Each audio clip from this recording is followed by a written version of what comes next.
All right, we're close enough. Let's bring this meeting to order. This is the August 18th, 2020 Newburyport Conservation Commission hearing taking place on the Zoom platform. This meeting is being recorded.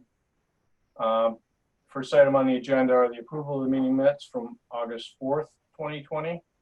Do you have any comments, questions, additions? Motion to approve? Second. All right, Paul Healy, Yes. Steve Moore, Yes. Jane Sender, Yes. Ron DeCola, Yes. David Vine, Yes. and I vote yes. Okay, next item are Plum Island updates. And Okay. Julie, go ahead. Before we begin, the mayor is here and Anders Bjarngard from GZA to talk about some work that's being proposed on the dunes and Reservation Terrace. But before we begin with that, I just want to mention that I just got an email from MRBA that there may be a MRBA meeting on Friday, September 11th at 11 a.m. That would be on Zoom. It's tentative right now, but just to put a placeholder in there for you guys, if anybody would like to participate in that, a formal notice will come out once they confirm that date. But we haven't had a meeting in a really long time, so I just thought that was important to mention. And now, just for the benefit of the commissioners who haven't been involved in this, I think I mentioned at one of our previous meetings that the city was putting together a plan to install some sandbags as an emergency measure along the dunes on Reservation Terrace, in between about 75th Street to like 69th Street, where we had the severe erosion last spring. So the plan is being developed by GZA, and their mayor and Anders are here tonight to talk about that, as well as the blocks that were placed on the wall in that location. So I'm allowing both of them. I've unmuted both Anders and Mayor Holliday right now. You guys would like to start? Good evening. This is Mayor Holliday. I think a lot of you have been very aware of the loss of the primary dune and the erosion that has just been continuing over the last many years. And it's reached a point where just about every high tide, there's top over. We had a pretty significant storm in April. Residents are very anxious and nervous about this winter season, especially with the hurricanes and tropical seasons predicted to be much worse this year. I don't think we're going to be in a position we were in last year with a mild winter. And we've been working for probably since we first were out there, and Julia was there too, in the middle of February and March, walking the site with legislatures and DCR and talking about, what was going on there and that we had to do something. And so, we've met with the Army Corps in Washington, in Concord several times. We're pushing really hard for the dredging of the Merrimack River so that the dredge materials could then replace this temporary structure we're trying to put in place. And I was pleased to hear that the awarded to, it's a federal bill that Congressman Moulton has been working on, has put in that bill the dredge for the Merrimack River. So we're hoping that in the next federal cycle, which would be a year from October, that we will start seeing movement on that. But in the interim, we have to do something. We did 2 Dune Nourishments, which essentially were sacrificial sand. The residents have contributed probably close to $40,000 over the 2 Dune Nourishments in terms of trying to help, and over $100,000 in terms of cost and labor to the city. Obviously, those procedures didn't really, not much. I mean, they bought us some time at that point, but we're at a point where we're looking at about $50,000 just to be sure that we cover all costs associated with putting the sandbags. What had happened was we had started talking about protection, and we're looking at talking with Secretary Theoharides about whether or not we could put additional layer of the cement blocks on the first. And we had proposed a plan. It was reviewed by DEP and all the agencies underneath her. And she said, we just can't permit this. I said, I understand. I said, but we need to do something. And she recommended a floodgate. So we began doing research on floodgates, and the first one we came up with was a muscle wall. And that was part of Anders' review in his report, where he did talk to the muscle wall folks. And, we were encouraged because it had been tested by Army Corps, but it turned out that that test was not sufficient for the type of wave action that we see on Reservation Terrace. So we stepped back and said, okay, now what can we do? So that's when these super bags sort of came into light and seemed to be the best alternative that we have. I had a conference call with our legislators today, Senator Tarr, Senator Zaglio's office, Rep. Mira, Rep. Kelcourse, and associate staff. They have been incredibly supportive of trying to help the city move forward with a permanent response to what's been going on there. So I'm going to be sending Anders' report to Secretary Theoharides and the commissioner of her DCR and DEP to DEP and DCR for their feedback, because they wanted an engineering design, which is why we hired GZA to come in and evaluate what possibility could be placed here to try and get us through this next winter, or possibly two, before the river is dredged. Again, I'm emphasizing that this is a temporary measure that we believe is acceptable to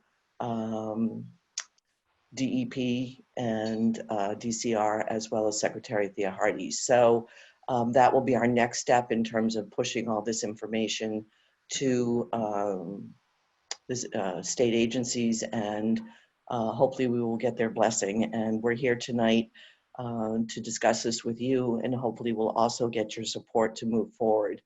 Very concerned about also not only the homes, but the water and sewer infrastructure there. I believe that you all are aware of the problems we had in 2015, where we lost a good chunk of the sewer system during the winter.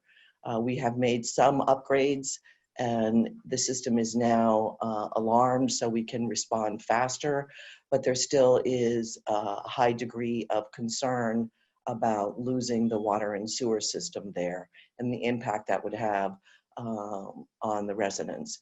So after many years of numerous meetings at various levels, I think we've come up with hopefully a plan that we can all get behind. And I appreciate the fact that Anders is on the call to answer questions.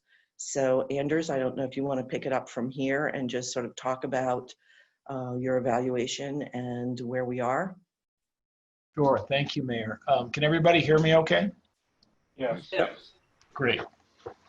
So as the mayor really summed up nicely there, the situation out there is rather dire. And I would just want to start off by reemphasizing that, given the limited footprint out there, the erosion that's already occurred, regulatory limitations, funding limitations, it's very difficult to accomplish the objective, which is to provide some degree of flood protection and wave run-up overtopping protection until that large-scale nourishment project happens. But that's our goal. And as the mayor said, we looked at several different alternatives. and ultimately settled on this one, which they're basically large sandbags. They can be filled in place, they can be filled off-site, trucked in, moved with a crane or an excavator and put in place. And importantly, they can be removed. And that was one of the criterion that we were asked to keep in mind, is that this is sort of a deployable system. So these super sacks are about 3-foot cubes, maybe a little bit larger. And we have tried to sort of streamline the design for cost and impact reasons. It basically, we've come up with 2 recommendations, and one of those is just sort of a single row of these super sacks that are, and by the way, super sacks is sort of that's the Kleenex versus the tissue term. So I use that, generically they're called bulk bags, but so we would put 1 row in and possibly supplement with smaller sandbags in the area where those the blocks are higher, between basically, well, it's basically around 73rd Street, where there's that new row of blocks. And so we could supplement to create a level crest of about elevation 13.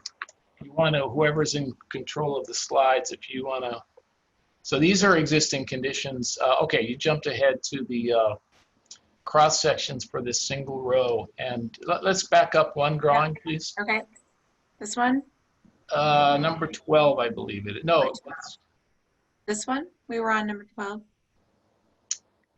Correct. Thank you. Okay. So you see these sections A through E, and we're going to be looking at those because it allows you to see it a little bit easier on the next page. But A is basically up off 75th Street, and D is down in between 71st and 73rd. E is in an area that we still have some dune left, as you'll see on the next slide, Julia. Thank you. Okay. This one? Yes. So, okay, going from sort of northwest is A, and then moving to the southeast to E. What we would propose is a single row of sandbags sort of placed on the back corner of the existing concrete block. Now, these sandbags, one of the reasons we like these is that they have an ability to sort of conform to their base. If there's scour and erosion, they're not going to topple over like the muscle wall or a concrete block would. They're going to more or less shift and settle a bit as this potential scour occurs. So, but we've placed it on the back of that concrete block to take advantage of those blocks in their existing condition. Those are the old blocks that you see on section A and B. And then down on section C at the bottom left-hand corner of the frame here, you can see that there are 2 rows of existing blocks. And one of those is the newer block that goes up quite a bit higher. So to maintain that elevation, that crest elevation of 13, you wouldn't need to use a big super sack or a bulk bag. You could use smaller sandbags or sand tubes to level out that crest. And that holds true for section D as well. And then we also looked at, scroll down 1 drawing, Julia, please. We also looked at trying to get, and that's really a Band-Aid. I mean, it's going to help. And it's something that can be done with maybe with limited funding, and it can be done in a hurry. These bags were available off the shelf. We'd fill them with compatible sand, by the way. And then, so it's considered to be a very doable solution. But the protection that it provides is quite limited. So in this next concept, we tried to get a little bit more protection, go a little bit higher, a little bit wider, And here you can see that there are the same cross sections for reference. And if you go to the next drawing real quick, we've placed, and in order to stack these bags, you have to do it in a pyramid-like fashion to make them stable. So to get 2 rows of blocks high, you have to put those 2 underneath it. So there's a bit of a jump in cost. But here you can see in cross-section AA that we're trying to achieve a crest elevation of 16 at the west end. Now that drops down a little bit due to the geometry that's available on section CC and DD, bottom left-hand corner and upper right-hand corner, where we're getting 15, but still that's quite a bit more height to help with the wave run-up and the overtopping. Even this system, even though it's more robust, it's not going to prevent overtopping. It may not prevent flooding. It could get taken out by a huge storm. But again, we're trying to get as much protection as we can under the limitations that we're faced with out here.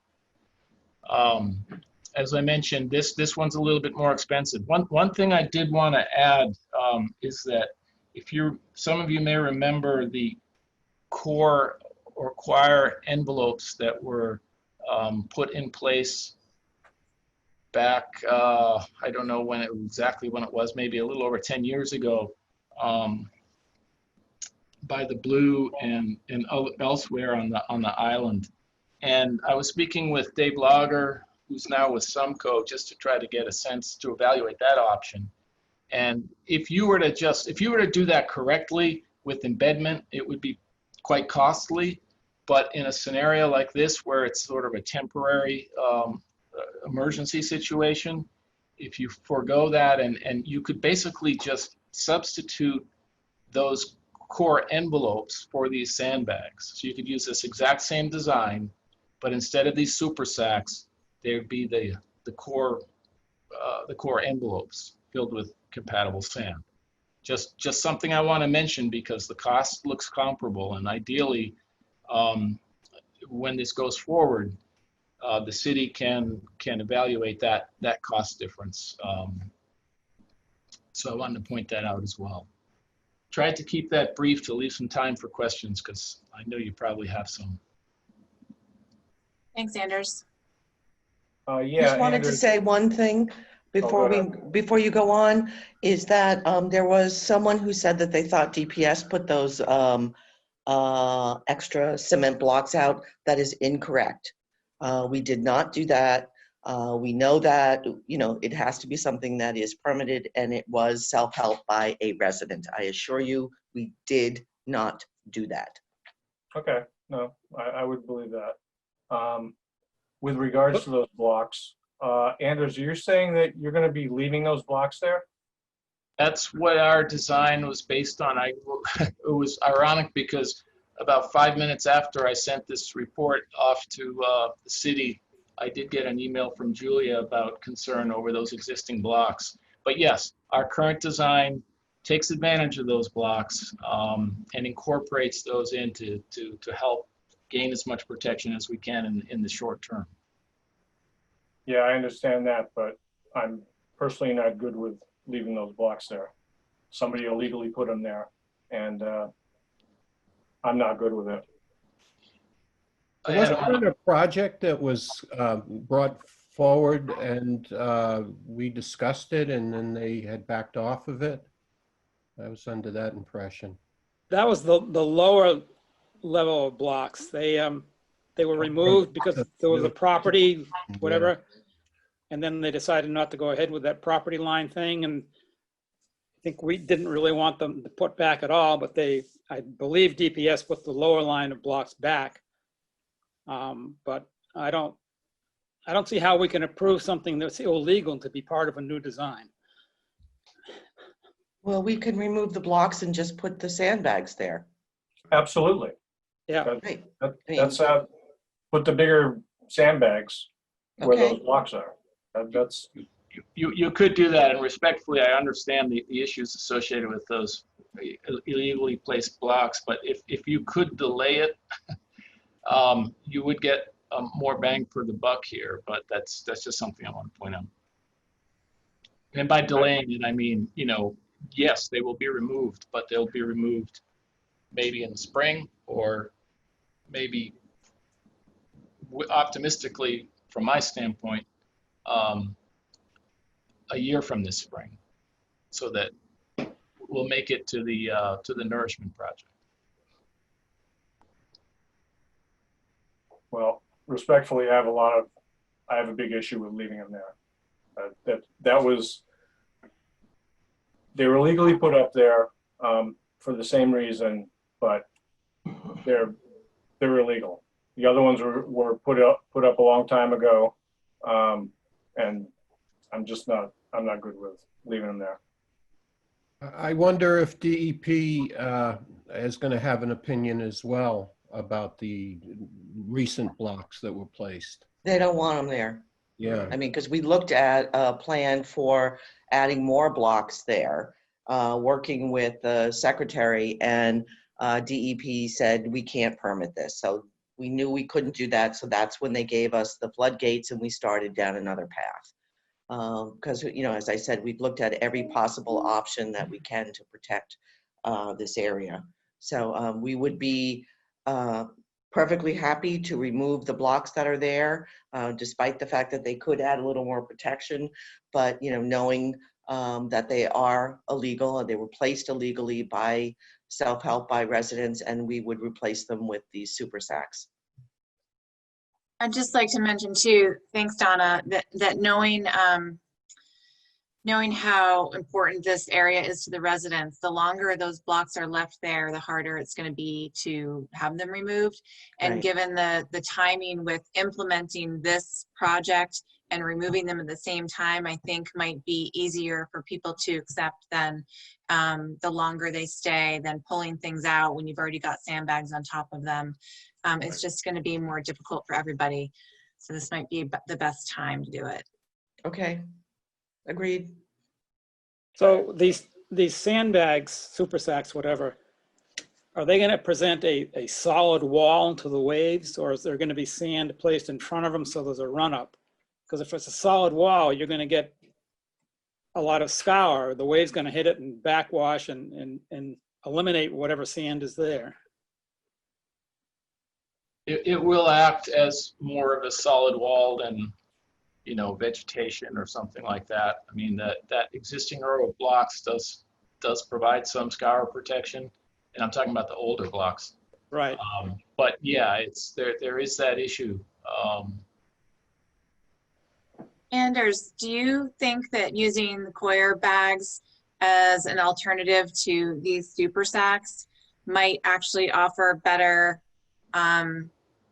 sort of wave dissipation and protection because it's a rougher surface? And just looking at the photos of those super sacks, they look like a more of a clean sort of a fabric than coir. Yeah, they're relatively smooth. They are a lot tougher than the core fabric, so that's a positive. But yeah, I think potentially the core envelopes might be a little bit more forgiving in terms of the energy reflecting off the barrier. However, they are also less, so they're less durable. And Dave, I don't know if you know, Dave Vine, if you kind of lose sand when waves are washing over them from I think we've lost David Vine. okay. I'm not seeing him on the list. Yeah, but I mean, I think it is something that you know, is worth looking at. I think we've tried to keep both of these solutions kind of low impact. I mean, if the bags were to tear and you couldn't remove them as they are, then the sand would be compatible, so that wouldn't be a big deal. And then you'd have to go out and pull the fabric out. You know, the core envelopes they do have that advantage that they're more eco-friendly. Yeah. But And Anders, would they have, go ahead.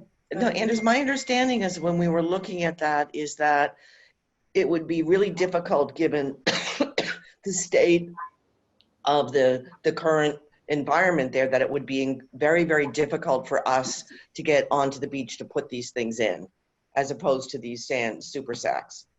That's a good point, Mayor. They do require equipment on the beach to construct, whereas the super sacks can be, you know, lifted up or filled in place. So that's a good point.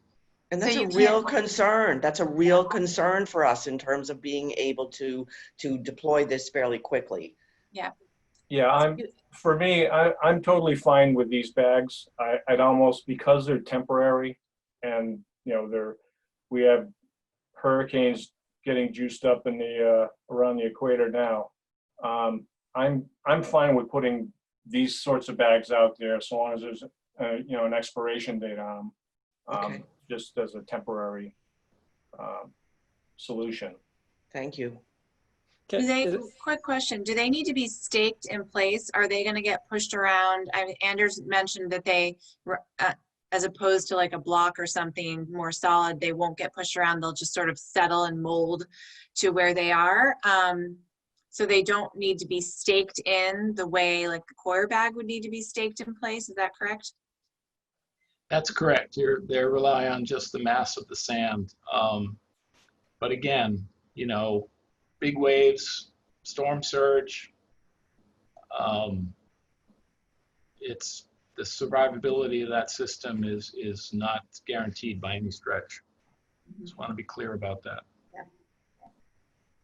Where's the high tide? What's the distance between the high tide line and the current layer of blocks that are there?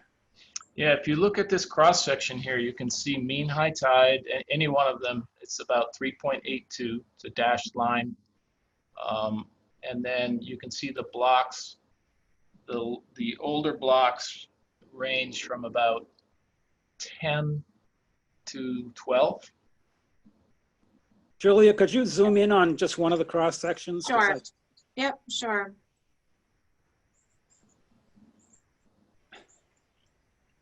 Okay.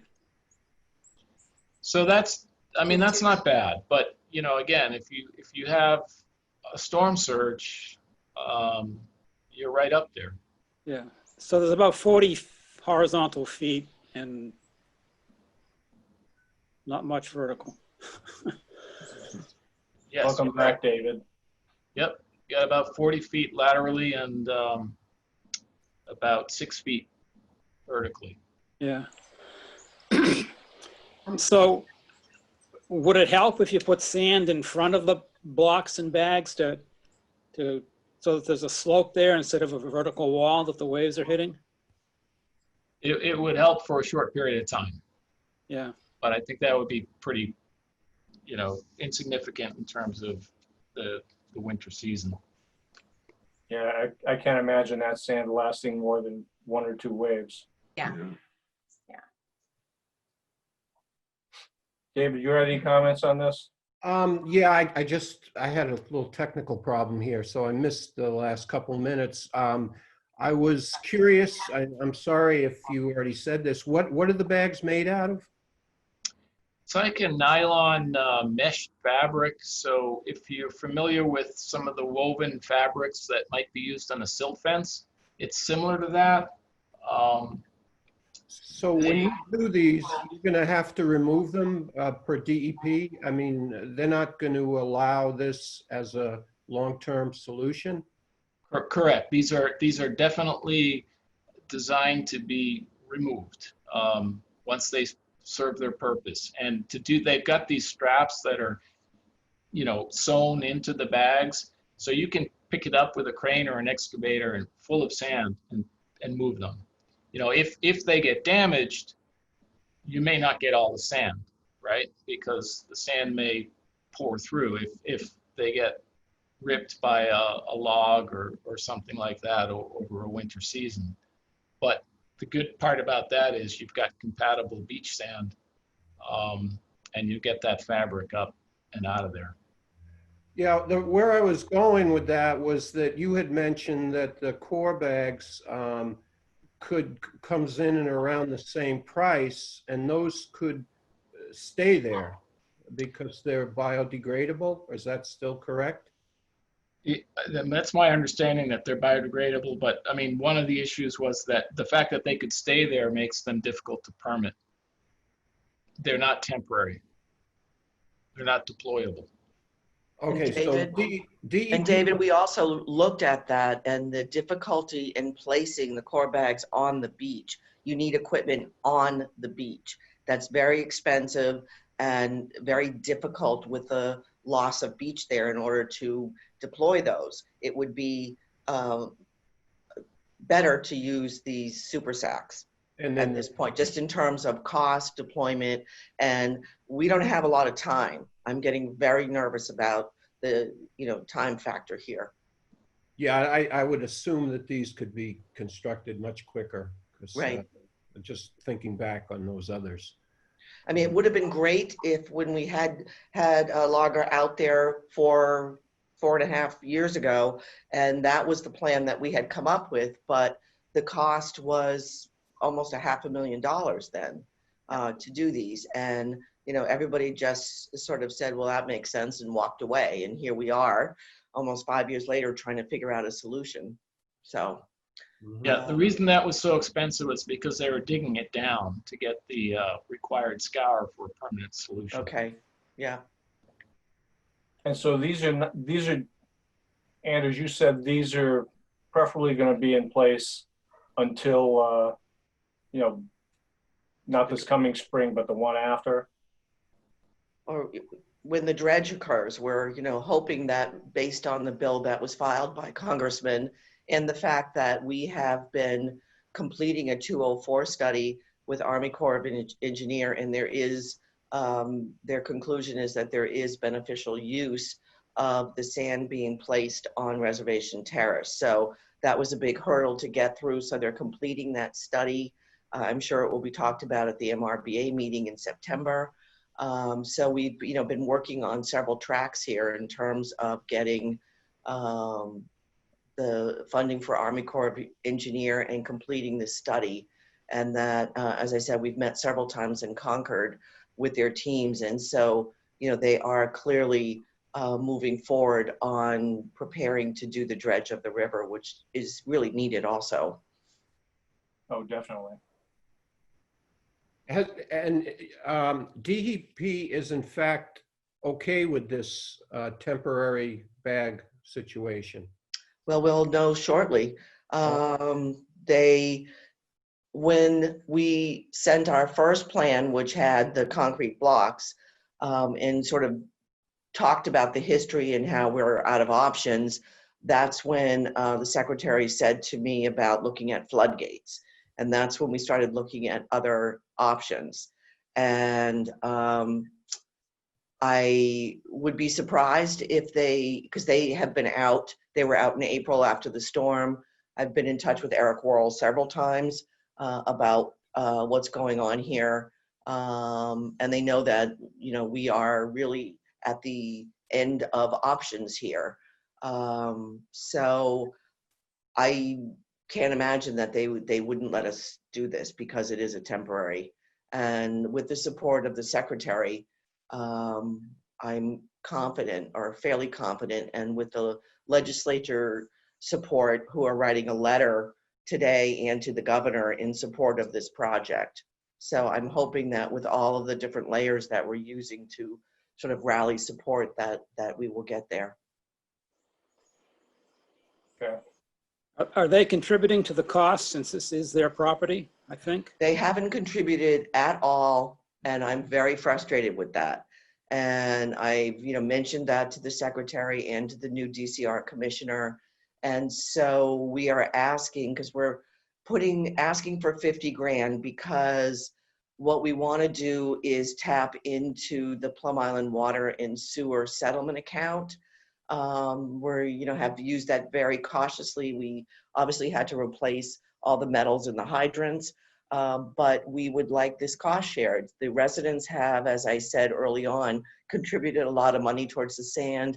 They did indicate to me they have somewhere between 5,000 and 10,000 to help in funds that they've collected. And if we could get 25,000 out of DCR, Secretary had mentioned that they anticipate some slip accounts, projects that couldn't be done because of the pandemic, and that they potentially could send some money our way to help support this.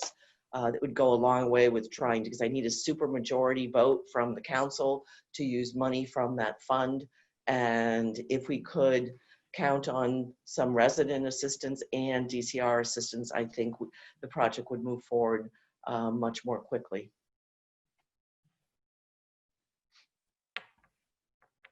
Okay. The ask is there. So would that be in addition to the 50,000 the city's coming up with, where, so you could do maybe a more extensive and expensive project? Well, we were planning on just 50 and Okay. asking for the state to come up with 20 or 25. Okay. Hi, Dan. Okay. Well, I'm good with this as long as that illegal layer of blocks goes away. Okay. And I guess, you know, considering the fact that DEP would allow it, which is something very unusual, but as long as they are and this would be removed, I don't see any issue with it. I mean, you're going to get more of a structure out of this than you would anything else, and I guess we're at that point now when we need something. Yeah. So I don't know if I mentioned this at the beginning, but I think maybe the mayor and Anders could emphasize this too, is that I think that this work needs to get done ASAP. So as you can see, they've put together a plan with a couple of different scenarios, whether it's 1 row of blocks or 2 rows of blocks, but whatever they land on based on cost and feasibility of installation and all that, I think that, correct me if I'm wrong, Mayor, but you all would like to move forward with implementing this as soon as possible. And that would probably mean that it would have to be done before we would get a notice of intent in to actually do the permitting. And that therefore this would require an emergency certification right now. Yes, please. Yeah. I mean, that But is correct. we could date that emergency, because emergency certs are good for 30 days. So we could date it Once we're ready to go. when you're ready to go. Yeah. Does that make sense to the commission? Yeah. Sure. Yeah. You have any estimate on when you're going to be ready to go? Well, we're going to put the transfer request before the council for their next meeting. And I plan on, since this, I had to talk to our legislators first. They're supportive. This report will go to the secretary tomorrow. And then I will let her know that we really do need a commitment of $25,000 to move this project forward. So I will keep Julia informed every step of the way in terms of each level of okay as we go. And hopefully we'll be hearing in a few weeks from DCR that they have been able to allocate some funding here. Okay. Can we get those blocks removed in the meantime? Sure. I think, you know, I'm sure the city can use them for something somewhere off of Plum Island. Well, I'm going to talk to the homeowners, and because I know who did it, I think, and tell them that we're either going to take them or they have to remove them. They better remove them really quick or we're going to. I know, that's Go what I'm after going to them. tell them. That's what I'm going to tell them, is that, you know, but at least I have another plan to give them, to put in place. And I think that was one of the concerns, is that they were getting incredibly worried, especially after what happened in April. Well, So and it just looks a note, note to the public, we're not taking any public comment during this. Public comment's going to happen during the notice of intent. Julie, were you going to say something? I was just going to mention that it looks like there's 2 people raising their hands for comment, but I think you answered that question, right? Yeah. So, do we want to issue this emergency cert? I'll make a motion to issue the emergency certification. Second. Okay, Paul Healy, Yes. Steve Moore, Yes. Jane Sender, Yes. Ron DeCola, Yes. David Vine, Yes. Dan Warshall, Yes. and I vote yes. Thank you very Right. much. I appreciate it. As I said, we'll work on getting the blocks removed, and I will keep Julia informed, who will inform you on where we are as we move through this process going forward. Anders, thank you so much for joining tonight and helping to discuss the project that you have developed for us. Appreciate it greatly. Thank you. All right. Thank you both. You're welcome. Have a good meeting. Bye. Okay, the next item on the agenda is Clary Co. 2, Keolis Commuter Services, request for determination. We got, Julie, did they give you any date they want to continue to? They did not respond with a date to continue, so I would recommend we just continue to the next meeting.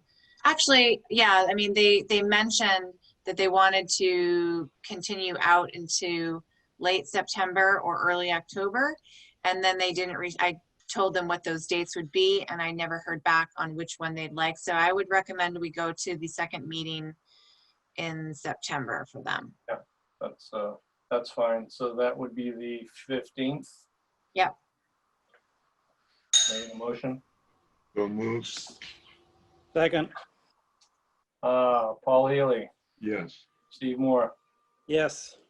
Jane Sender, Yes. Ron DeCola, Yes. David Vine, Yes. Dan Warshall, Yes. and I say yes. Can I get a motion to open the public hearings? So moved. So seconded. All right. Paul Healy, Yes. Steve Moore, Yes. Jane Sender, Yes. Ron DeCola, Yes. David Vine, Yes. Dan Warshall, Yes. and I vote yes. The first item on the agenda is Holly McDonald, 468th Street, notice of intent. Do we have, I don't know, do we have anybody here for that? If anyone is here for that, could you raise your hand? If Mike Seacamp or anyone else is here to speak to 468th Street, please raise your hand. Yeah. Yeah, I checked the DEP NOI site and they are not even listed on there. Oh. At this point. No, and we didn't receive, at the last meeting, we had requested a landscape plan and some other additional details, and nothing had come in as of today when I last checked my email before the meeting. So I'm assuming that they are just not ready yet and should be continued. Did we decide we weren't meeting on September 1st? I think we did not decide, and I had a little heartburn with it, but I don't anymore. It's been recommended to me in the office that we do hold the meeting, just for expediency's sake, because it's a virtual meeting. Most people should be able to get online for their topic area, whereas in a meeting that we have in person, you kind of have to show up at the beginning and stay to the end. You can't check in or out. So, and we're not using a public space for this. So we should hold the meeting. So I'll make a motion to continue to September 1st. Second. Okay, Paul Healy, Yes. Steve Moore, Yes. Jane Sender, Yes. David Vine, Yes. Dan Warshall, don't trip Yes. while you're telling us yes. Ron DeCola, Yes. and I vote yes.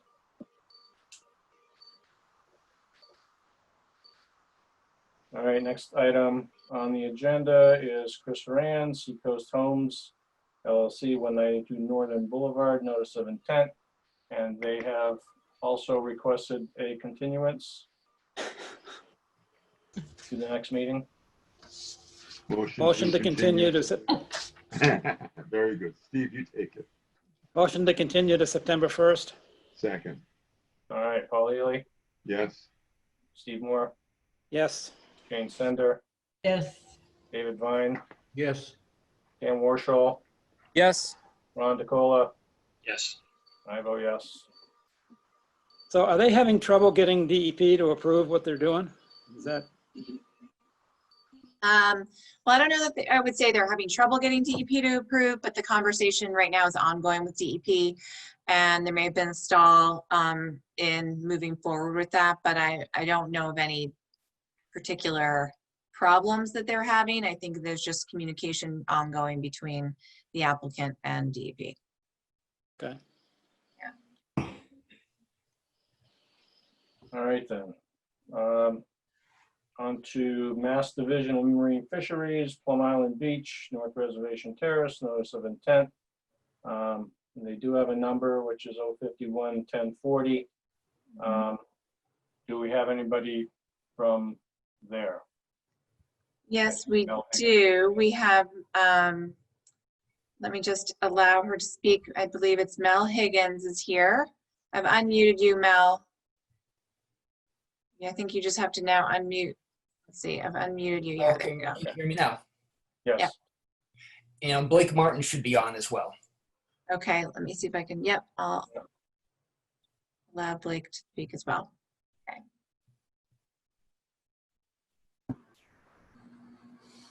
Thank you. Can you hear us? Yes. yes. Yes. Okay, great. Well, we thought we'd talk through the project tonight, but your meeting, so let me know what you'd like us to do. Well, I would just recommend that you go ahead and give a brief overview of the problem and the proposed project. And I've got, as you can see, your notice of intent's online here. And I'm happy to scroll through it to the plans or any pages that you'd like to highlight while you describe the project to the commission. Okay. Well, a picture is worth 1,000 words. This is Blake Martin. Mel and I have been working on this project for quite some time. A feasibility study was done a while back for the depuration plant. As you know, the storms have moved a lot of sand and eroded things around the wells that are used for the depuration facility. Many of you may know that that shellfish cleaning plant run by the state relies on 2 wells which are drilled down deep into brackish water, into salt water, which underlays the fresh water for Plum Island. And the well furthest out towards the beach area needs to be decommissioned. It was inundated and exposed to the ocean water. The pump in it is no longer usable. The well needs to be abandoned. And so this project has 2 parts. One is to dig a small hole around that outer well, well number 2, and disconnect the piping to it, seal the piping, and then seal the well some 5 to 6 feet below the current sand level. And under the DEP requirements, well abandonment requires you to fill the well with sand to a certain level and then cement to ground surface. In this case, we'd like to leave it well below ground surface to allow for any future movement out there of the sand and the beachfront. And the depuration facility can't live without a redundant well or a second well. And so the existing well number 1 is a little bit further back in. It's along an access your easement area. The piping runs back to the depuration facility. And we propose to, the second part of the project is to install another well, a second well, to maintain their redundancy at the facility. That well would require a drilling rig to be set up and an 8-inch casing advanced to about 120 to 130 feet. A screen would be set and then a well would be made at that facility, a pump placed in that well, and then piping connections to the existing water main that comes back to the plant. Again, these wells are set in the deep salty zone below the freshwater zone. There's no increased withdrawal. We've been out to view the site. if you've been there, you'll see that there's a kind of a shallow kind of swale that leads out to both wells. There's a cut in the dunes. We recommend that Alterna mats or some type of mats be placed before any equipment goes out to that outer well or to the drilling of the second well. And with that, I'll just stop and let you ask questions, because I'm sure there are plenty here for this facility.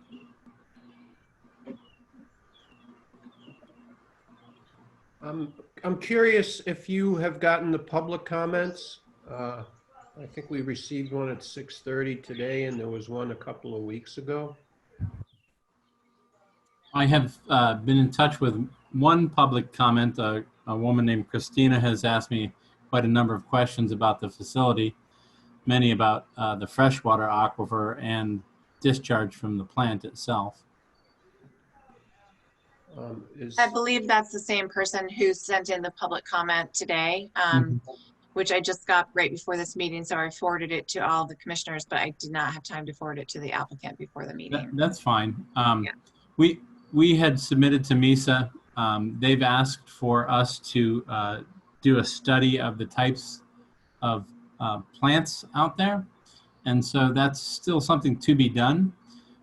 So we're not asking for approval of the project tonight unless the commission would want to grant the order of conditions with any additional conditions set by MESA. At this point in time, we expect that you will continue this project or have a continuance until the next meeting so that we can do that MESA survey of the plantings that are there and bring that back to you to talk about any protection measures. We currently can't see of any other protection measures than to lay some type of matting over the plants that are out there. They've shown a great resilience, and if you know that area, it does kind of revegetate itself pretty readily. I'm curious what. Go ahead, Steve. Okay. I was hoping that you would consider, when you're accessing the existing well number 2, the one that's furthest out, if you could get to it by the beach instead of going over the sand and the dunes and the plants. That's a possibility. The decommissioning of well number 2 won't require a big drill rig. It would be a small, light, say Bobcat. It would allow us to dig like a 3 by 3 foot hole around the well and then cut the casing and then pour cement. We could look at accessing along the beach. I don't want to get too much into soft sand and mire a rig down there and then have a lot of problems.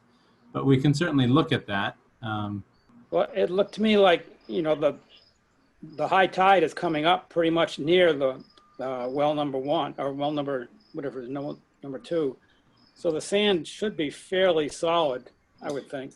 Yeah, I think you might be right. We can certainly try to access it that way. And if it's not, if we get mired down, we would want to move around to driving down the current easement. Okay. Yeah. I mean, I would hope you could consider that and do it if you can. Yeah. Oh, yeah. Yeah. We would gladly stay out of any area with vegetation if it's solid enough. Yeah. And the other thing I was thinking was, if the new well number 2, you're going to connect it back to well number 1 to get to the water main. Is that? It will be connected to the water main, not to the well, but that's correct. Yeah. And you were going to have to dig a ditch that was, I forget how long it was to make that connection.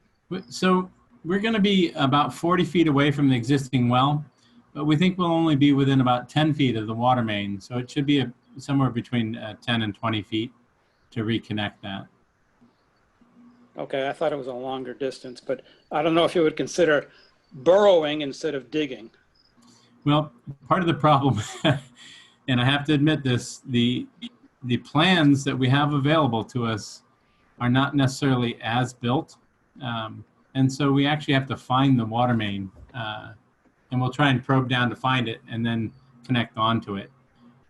We have an approximate location based on the plans that have been given us. They're not surveyed in. So we thought we'd move from well 1 in the direction that the the piping that comes off well one is that shoots over towards the water main, and then try and find that water main. Okay. Is it a metal pipe, which you could find with a metal detector, or is it plastic? I'm pretty sure it's plastic, and I'm pretty sure it was laid in before any metal detection taping was put on it, anything like that. So it's, you know, everything out there is brackish, so most of the piping is plastic. I'm just looking at the plans and it is PVC. Yeah, it's, and again, that's what's listed as the proposed plans. That's all we have. We don't have any as-builts. Okay.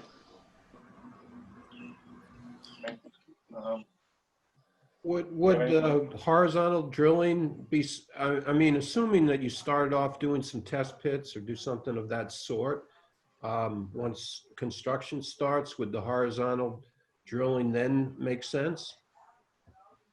It's prohibitively expensive. I think this will be able to minimize that cut pretty readily. We should be able to find it within 10 feet. Okay.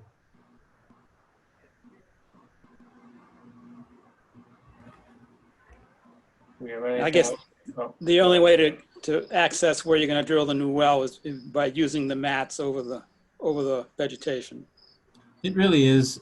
We hope to use either a cable tool or a rotary style drill, and they're almost always truck mounted, rubber tired, and so we don't want the rubber tires digging in and turfing out the plants. Right. Laying mats over top is much better. So these wells have been maintained in the past, and maybe every 10 years a pump is replaced. The pumps, the last time that it was done, the machinery wasn't that big. I think it was a small style pickup truck and like they call it an easy up. But in this instance, the drilling rig to drill the new well will be much bigger. How long do you think it'll take to do all this work? Is it a couple days, couple weeks? So the decommissioning of well 2 should take a day. The new well will probably take 2 weeks. Okay. Is the decommissioning and the installation of the new well, are they permittable activities, or does the state give you permits to put these in and abandon? So the abandonment is a state, the licensed well driller will be used. We'll be specifying a licensed well driller to properly abandon the well. There's no permit necessary for a saltwater well in the state of Massachusetts. So since it's not a potable well, there's no other permitting activity for the new replacement well. So I guess one question I have is, you're going to dig down 3 feet or so to cut this thing and fill it with cement. I guess I'm worried about further erosion and the pipe sitting up there, sticking out eventually as high as the one that's sticking out there now. Yeah, Joe, I agree with you that it's actually less exposed now than it was a year and a half ago when we looked at it. Okay. So I don't know what to do. If you want to tell us to dig down 6 feet, that's fine too. Well, I guess we'll dig as deep as we can go that's practical and cut it off and cement it up. Anybody else have an opinion on that? Yeah, I think the deeper you can go, the better, because erosion conditions out there aren't getting any better. Right. So as deep as practical. I mean, the deeper you go, the bigger the backhoe we'd need. I was trying to get out with a little backhoe. Yeah. Or bobcat. You want to just call it 6 feet down if we can get there, and 4 feet if not? Yeah, I prefer that. Just give us a little leeway. Okay. We'll specify 6 feet and 4 feet only if the engineer allows that. So the contractor would have to beg for a leniency on that one. Okay. I'm kind of reacting to the letters that were sent in, and I don't know, Joe, is this something that's supposed to be taken care of in the public comment time, or is it something that, how's that going to be handled? Well, if I guess, I know Christina is one of the attendees. And I guess she can speak if she wants to, but other than that, if you want to address things, go ahead and address them. No, I just wanted to make sure that, I mean, I personally, I have my own opinions about some of the things that were said, but I thought it would be important that the applicant address them. And we certainly are more than welcome to address things in writing for the commission. We don't expect to, again, approvals for tonight. Continuance till September is fine with us. We thought we would get on the slate and then describe the project tonight for sure. I think part of the issue is that there's been there's a great public concern for the freshwater aquifer on Plum Island over the years. This in no way, shape, or form will be tapping the sand deposits to make up the freshwater aquifer. We're drilling below that to get to that saltwater zone. The plant requires sediment-free, pure brackish water that's equal to what the shellfish are used to living in, and that's down deeper towards the toe of Plum Island here. I will forward Mel that comment letter that we got today, and so that they can respond to it at the next meeting or back in writing to the commission and present that at the next meeting. Yeah, some of the questions that have been forwarded to us are about, the wastewater discharge from the plant and other things that I'm not so sure where they discharge their wastewater. It isn't actually the activity that we're asking you to permit. So it's not a change in conditions that we really were scoped to address. We were scoped to address the replacement well and decommissioning the old well. There's no change in flow or operation of the depuration plant. They use water or salt water as needed for the shellfish based on deliveries. Everything at the plant has UV disinfection, and in order to get bacteria free, and I assume they either go to the sewer or they go to the river. They go to the river. I believe they have a discharge pipe that extends out into the river past where the Captain's Lady facility is. Yeah, again, it's a very old plant, and I'm sure that's a long-standing discharge. Yeah. So there's no discharge on ground. There's no septic system discharge, no big leaching field, and no impact to neighbors. I think that's they're returning salt water to salt water, and it's clean, probably cleaner than the Merrimack. So I think that's all pretty safe.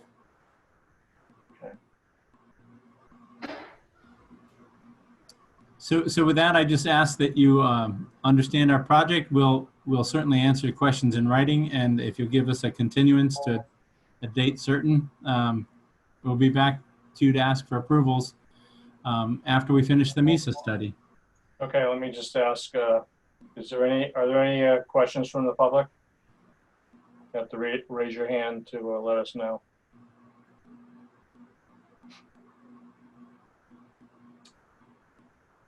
In a couple seconds. I do not, there's one, Christina Ritzy. Hello? Yeah, go ahead. Yes. Oh, hi. My first time using Zoom. I'm a little nervous about the whole thing. I guess I had a couple of questions. Can you hear me loud and clear? Yes. You're saying that the discharge of the wastewater is actually going into the river, straight into the middle of the river? Am I confused? I believe, and I don't have all of the plans and data in front of me, but I believe they have a discharge pipe from the shellfish plant that discharges the water out after it's been used and cleaned. I believe that it's clean as goes back out into the Merrimack River. Okay, so I guess I'm a little confused about something. When the contaminated shellfish comes in, and it is in a holding tank. Then it gets processed with UV lighting, which cleans most of the bacteria, according to my research, not 100%. There's still a certain amount of bacteria left. That water then, even though it's a small percentage of bacteria, actually goes into our river. I just want to be clear about that. No, I actually can't, maybe the folks from Marine Fisheries can comment on that, but we don't work, closely with the shellfish plant, and they haven't been before us for any kind of operational issues. So I can't comment on how their plant actually works. Okay, so why is the plant not on city sewer? Would that not be feasible or more feasible? Again, I think you're going to have to talk with the folks that run the plant about what their operations entail and the reasons behind those types of decisions. Okay, well, I guess the questions I also had were, I don't understand why this is being called a replacement well, when in fact there are many differences between the existing well and the new proposed well. So I'm curious as to how it could be considered a replacement well when it in fact is higher up on the dune, 80 feet away. And my guess is, and it's a pretty good guess, that they're going to have to dig deep, a lot deeper than the original 100-foot deep well. And I also don't understand how they're going to extract the water by not actually drilling down through the freshwater aquifer to actually extract the seawater. So maybe someone can talk about that. How are you going to bring the seawater, the brackish water, up? You still hearing me? Yeah. Yeah. Yes. Yep. If the commission would like, I can address that. Yes, please. Okay, so a well is designed, in this case, they're gravel packed wells. And so their opening is a slotted screen placed at the very bottom of the well. So the pipe or solid piping will extend to that lower screen zone, which is usually some 10 to 20 feet, depending on how much permeable sand we have.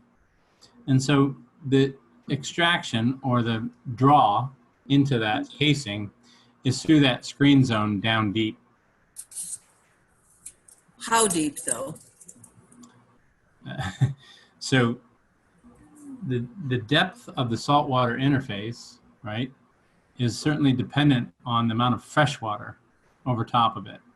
And it's usually 10 feet to 1 in terms of a density difference, right? So every island, or say the Cape is an example, for every 10 feet of fresh water, you need to go 100 feet into the ground.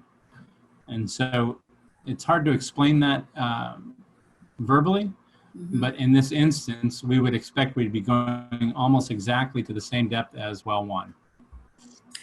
Okay, I just, I've been trying to educate myself because obviously I'm not a scientist, and I've been trying to read through mountains and mountains of science and look at charts and case studies about Cape Cod and coastlines in California and the trouble they've been having in Florida. And I've just been trying to wrap my head around why there's so much information about saltwater intrusion. And I guess I can't seem to wrap my head around it here on Plum Island.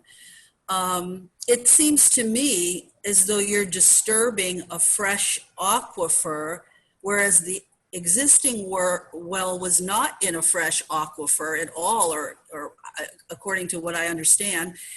And now it seems to me that you're, tampering with, you're essentially drilling into a freshwater aquifer and you're mixing the salt and the freshwater. I know that's kind of simplified. Like I said, I'm not a scientist, but I guess I'm concerned about that creating future erosion, contamination. I want this to be done right. I just want it to be done right, because I really love Plum Island. And it would be very sad for me, you know, if a big storm came and just wiped us all out. But I fear that we're heading in that direction if we don't make some changes.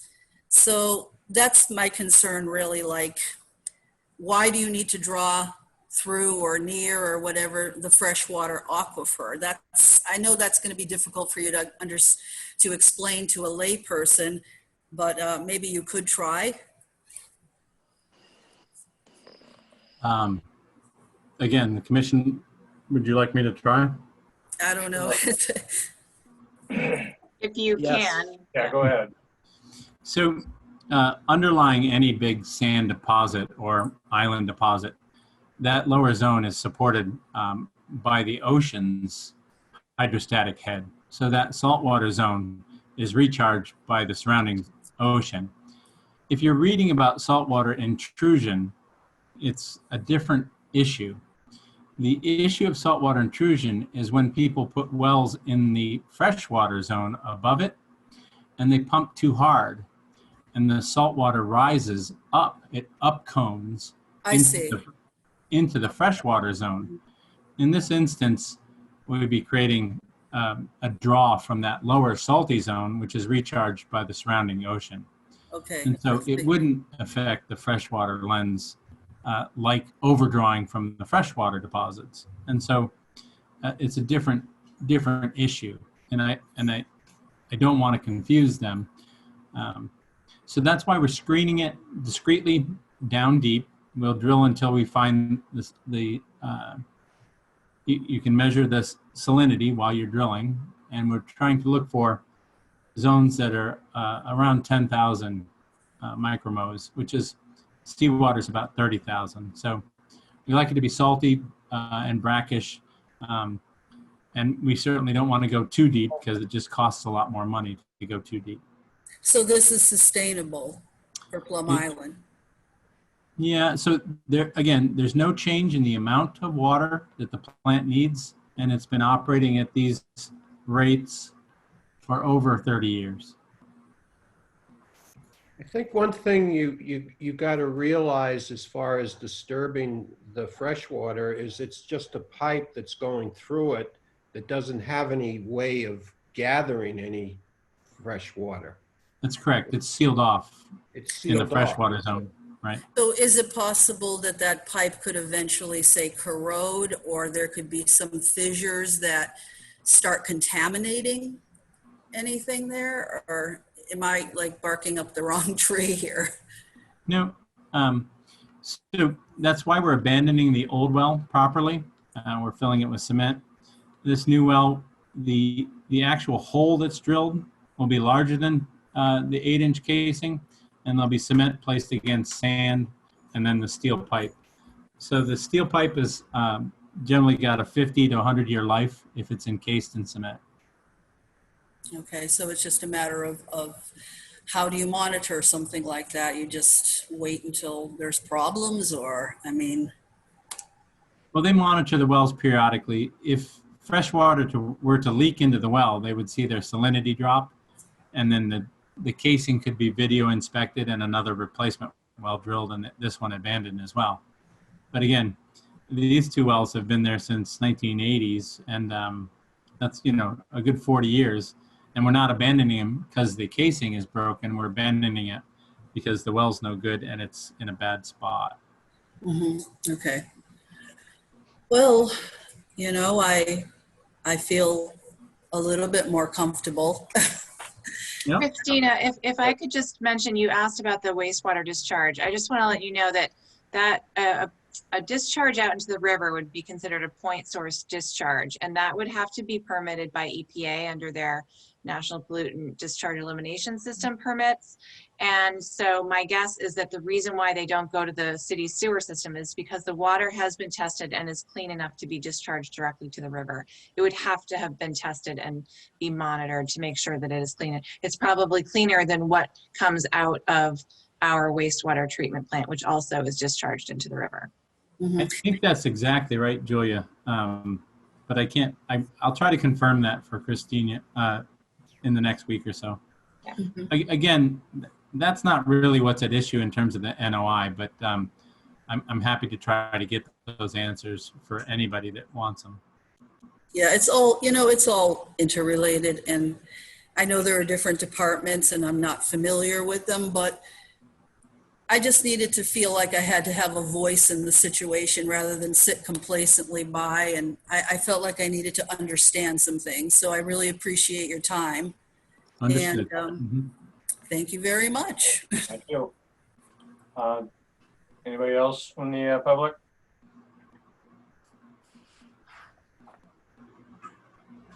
No, this is Jeff Kennedy. Yeah. I'm the shellfish plant manager. Oh. I'm wondering if I could just address a couple of questions that Christina had. Sure. The outfall is, just as Julia said, we do test the water going out, draining from the plant tanks, and they are cleaner than river water. We are both responsible for monitoring coastal shellfish areas for clamming. And so we have to get out, we have to be out in the river and testing those areas at least monthly. And our real concern is fecal coliform contamination. And we do that both out in the river, and we monitor our effluent going out of the tanks, as well as we test our salt water for fecal contamination. That is really our concern, is that the fresh water would actually contaminate the salt water. So we test that all the time. The water goes out. The effluent is generally zero. We have such powerful UV units to sterilize the water. It's overkill, but we need to do that because we need to provide the clams with clean water.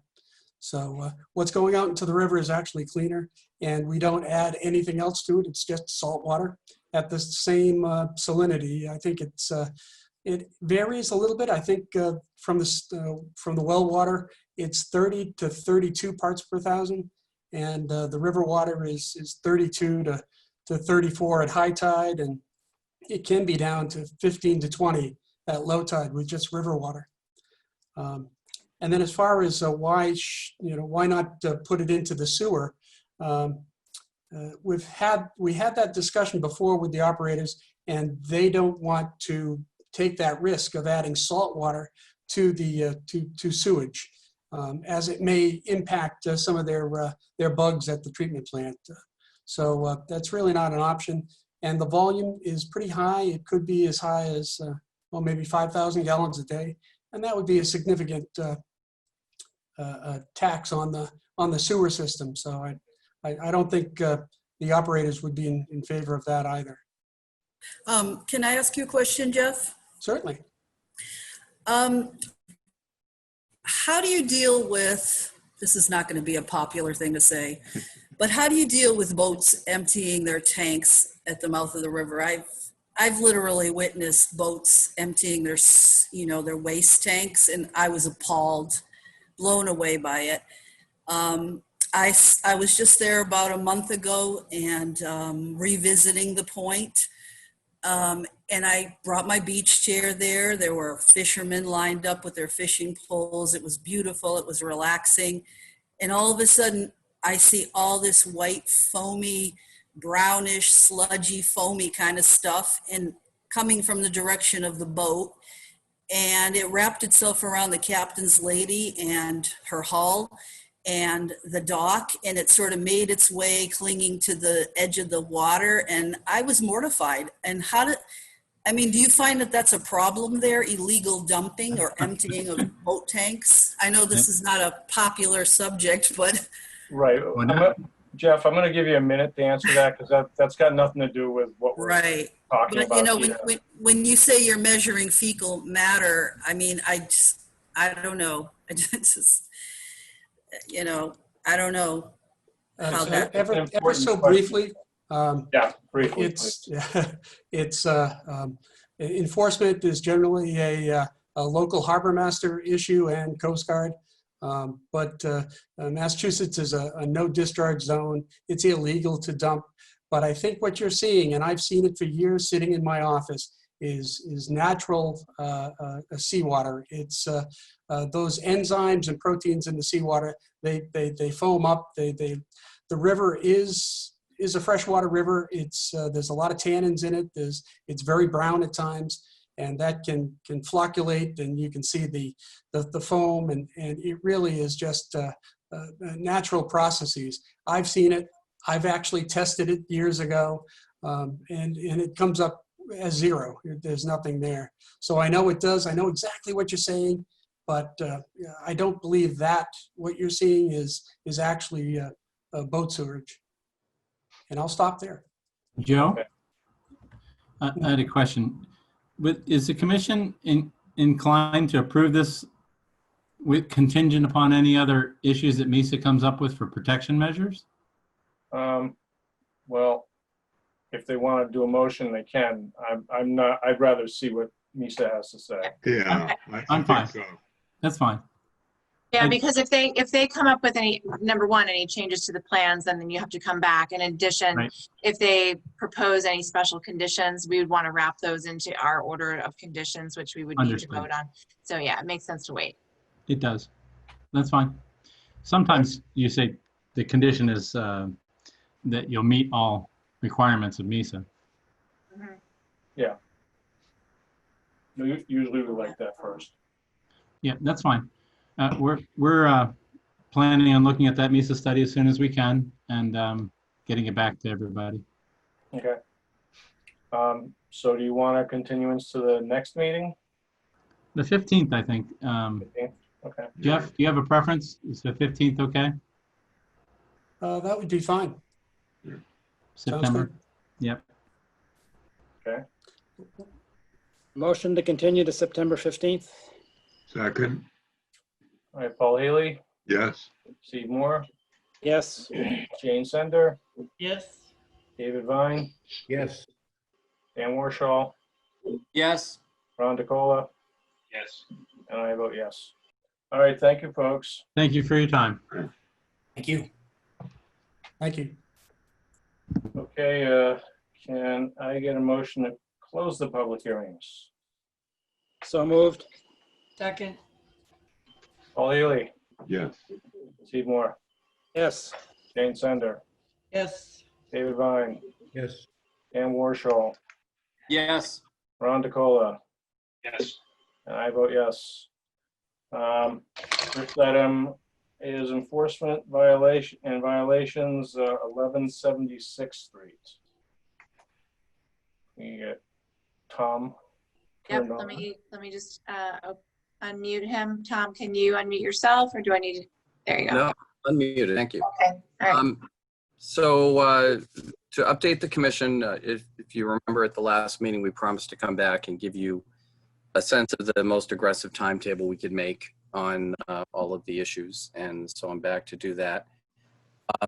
Today, I emailed in a copy. It's a picture of a contract with the fence installer who committed to doing the removal work by the 28th. However, I understand that they've been able to move up their schedule and they actually expect to start this week. Everett Chandler is under contract and he's getting the field work scheduled. It's in queue, but it hasn't been done yet. So given that the deadline for the mid-September meeting is not that far away, I think I think we can make the first meeting in October. I think we have to both get the background survey done, and then we have to go from there to then recreate kind of forensically with a whole bunch of photographs, and we do have some excellent photographs, what the pre-existing condition is, so we can then come up with, you know, an NOI that properly brings things into compliance with the regs based on that pre-existing condition. The plan for the front fence, I wanted to make sure is good with you guys, and that is all of the panels would be removed, but the fence posts would remain. And I wanted to discuss with you the plans for the back fence. And Julia, I don't know if you can put that image I emailed in today up. When did you email the image? Because I don't have. Mid-afternoon. It's just a picture of the, or if you have a picture of the back fence. I don't have it set up because I'm at home. I don't, Right, I can okay. only access it through through the All right, so network. let me, so the back fence is probably, 90% closed. It's a very tight picket. Maybe there's a ½ inch or something between the pickets. So it's pretty much a solid stockade fence. And we have two options. One is that every other picket gets removed, which takes care of the 50%. And then the bottom rail is moved up and all of the pickets that remain are cut about 2 feet shorter than they are. So the bottom of the fence is completely open. And then everything above that, above the 2 feet is 50% open. The client reached out to me this afternoon and asked, what about another option, which would be to remove either every 2 or every 3 slats. I think it would end up being 3 to create the entire thing at 80% open. So I wanted to present those two choices to the commission. The one drawback with that is it would still be a horizontal piece. It's maybe 3 inches deep at the bottom that on these vinyl fences, you have to have your pickets have to rest into a crossbar. So on the first option, the one that's actually sort of presented on that graphic I sent in, we would lift the crossbar up above the 2 feet or at 2 feet. On the second option, the crossbar would remain about 3 inches above grade, but the pickets that go into it would be spaced out, so we still would have 80% open. And what's he has a child and a dog. So how does how do they move around the backyard if the bottom? Right. So okay, is that the This bottom is just an example type? from Right. That's his a type of draft. fence. Although I think the bottom rail that looks a little thicker than the one I think he's got, but it's very similar. So, so if you can picture that bottom rail on the 6-foot fence image there being moved up, and then we talked about him using plantings or something like that, and then possibly using, a chicken wire or something like that. This was just some way he's trying to figure out how he can repurpose the fence that's there, because otherwise it gets completely removed, and then he's got to then, either find something that fits with those existing posts, or he's got to redo all the post work. And so it may be that we then later have to come back to the commission and make sure it would be okay to either put a vinyl coated chicken wire type thing along. If you want an example, Tom, it's not vinyl, it's not this sort of vinyl coated fence, but it's a wood fence. But something like this took place on 73rd Street at the top, Yep. on the corner with Northern Boulevard. I don't know the address off the top of my head, but their fence was modified. It was more like a solid fence or nearly solid fence, and they modified it to meet our standards. And you can go take a look. And I believe they did use some sort of protective chicken wire or something at the bottom to keep their pet in, but essentially it's open. So you could take a look at that if he wants to see an example of what he could do. Right. I know he's comfortable that the every other slot he could do it with the 2 feet, but I think he was thinking he'd have.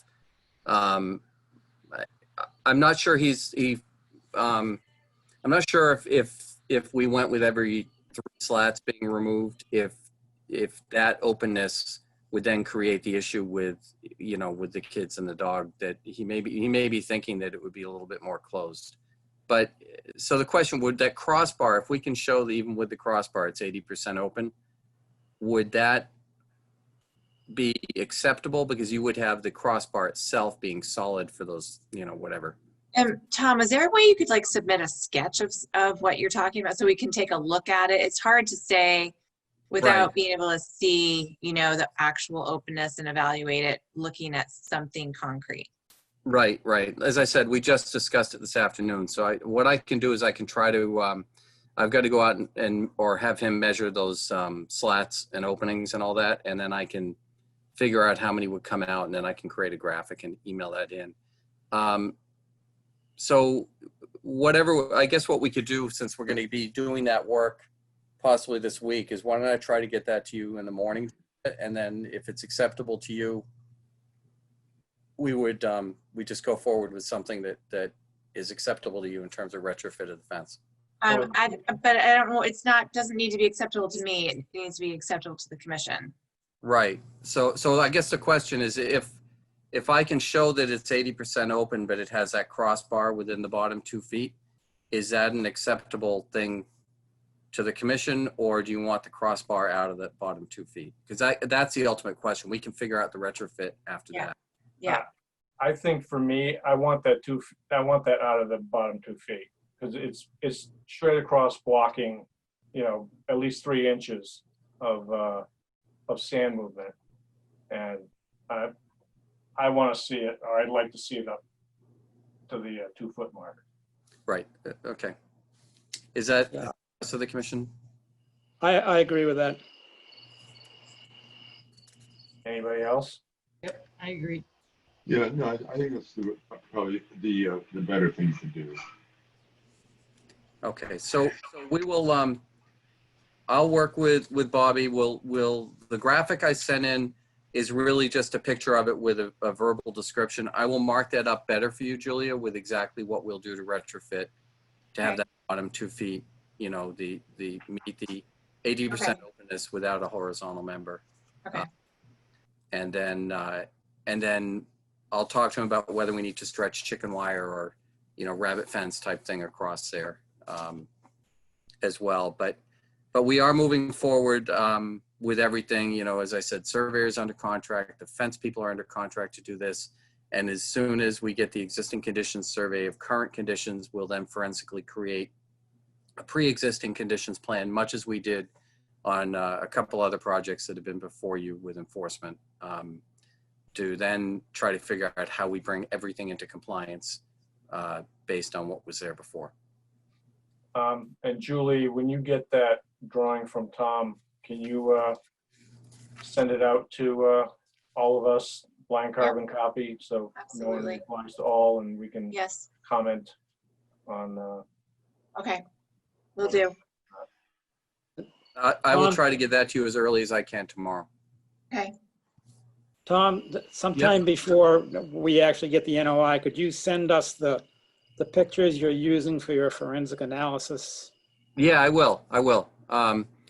I'm still compiling them. I'm trying to reach out to the realtor who listed it because they have like 40. I can download them one at a time off the internet, but it's very painful. So I'm trying to get all those, and then I can share them. I certainly would be including them with the NOI anyway, in terms of demonstrating that our pre-existing condition plan is accurate. I'd just like to take a look at them ahead of time. Yeah, I mean, if you go and you search the address and you go to, search the address, it should come up on realtor.com and you'll see 40 some odd photos there. Okay. And what you will see is like the entire backyard was all patio brick.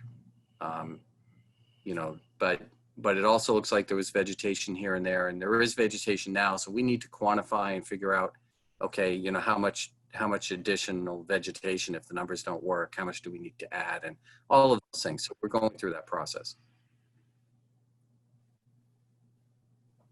Okay. But yeah, we need that fence redone ASAP because it was supposed to be done before this meeting. Right, he tried, and the fence person basically committed to a date certain that it would be done by, which was the 28th, and he understood it had to be done by today, so he's been leaning on them, and it sounds like they're going to be able to start this work this week. Okay. Okay. But the one thing is, I don't think I'll be able to get an NOI filing by your deadline, which I think is the 28th for that September 15th meeting. So I think it'll have to be your first meeting in October. Okay. All right. All right. Thank you so much. All right. Thanks, Tom. Thank you. All right. Take care. Okay. Do we have anything else? We do not. I don't have anything else. Anybody got anything you want to bring up? Non-application specific? Motion to adjourn. There we go. Oh, I do have one question though. Table that. All right. No, is not table you, table Steve's. Just a quick question about the Zoom meetings that we've been having since, last April or whatever, whenever we started this April.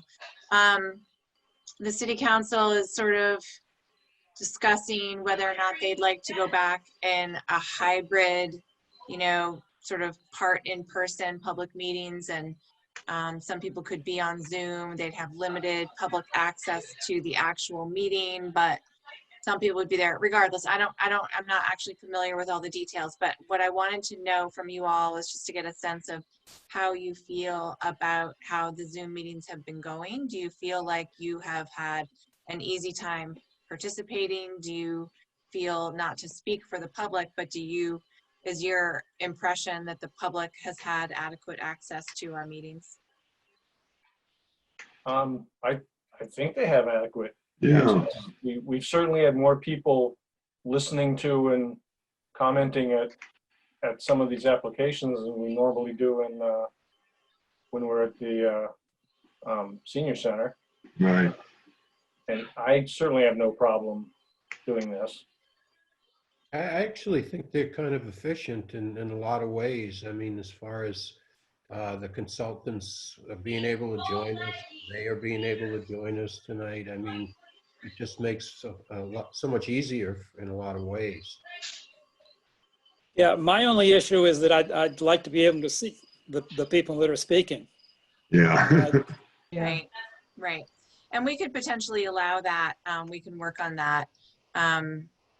It just is a matter of Andy changing the settings in this webinar system. The way he set it up, it doesn't allow that right now. But I mean, we haven't had any quorum issues, so that's been useful. But anyway, if any of you have any concerns about it one way or another, feel free to email me. If you have concerns about going back to an in-person meeting in the near future, let me know. If you have concerns about the way we're doing it now, also let me know. I would prefer to continue with the online, at least for now. Yeah. I would too. Yeah. I wouldn't, I don't want to go back at this point. No, that's what I needed to know. Yep, agree. Okay. All right, thank you. Okay. We'll revisit Steve's motion. I'll second it. Paul Haley, Yes. Steve Moore, Yes. Jane Sender, Yes. David Vine, Yes. Dan Warshall, Yes. Ron DeCola. Yes. I say yes. Glad you could make it, Dan. Sorry to be a little scraggly getting on. I apologize. Well, I like seeing your Glad backyard. you made it. Yeah, glad you made it. Yeah. I've got a sick dog here too. She's licking everything. And she's eating grass. My daughter's chasing her around the yard. I don't know what's going on. So, boy. Right. See, this is better. crate. You could hop on Zoom rather than having to leave your dog tonight. Yeah. That's right. And Steve can sign on when he's on vacation. Yeah. Yeah. I would have to that other meeting, but I didn't have any Wi-Fi to do it with. So. All right, guys. Thanks, everyone. Okay. Thank you. Good night. All right. All right. All right.